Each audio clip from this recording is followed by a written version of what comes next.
Good evening, everybody. I'm Pierre Roberge, the Daily Trader. It is May 4th, and we are going to take a look at Palantir stock from a technical analysis perspective.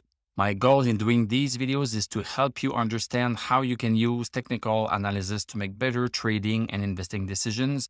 But I am not a financial advisor, so please do your own research and make your own decisions. So Palantir closed up 43 cents, 4.08%, closed at 10.98. Post-market, we are down by 1 cent.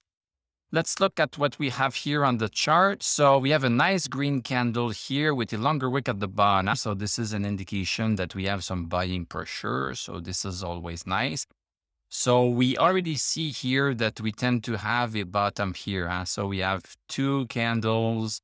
The low of two candles are pretty much aligned, and this might be coinciding with something else here. Yeah, it coincides a little bit with what happened on February 22nd and also on March 15th. Things are not always super precise, but I think that this makes sense.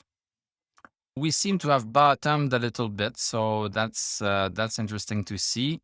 Let's go see the 1 hour chart. So on the 1 hour chart, the first candle of the day came down, much like Tesla, then stayed low, and then things started to pick up.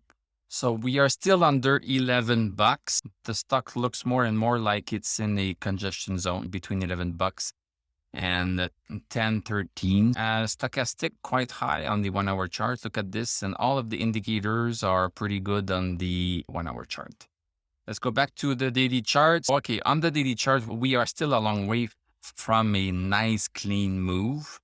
We have stochastic at 18, MACD is not there, RSI is not there, and DMI is not there.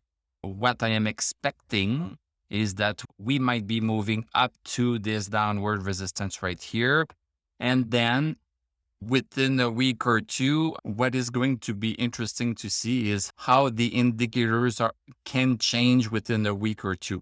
And if they change enough and the stock breaks this downward resistance, then maybe it's going to be the time to come back into Palantir.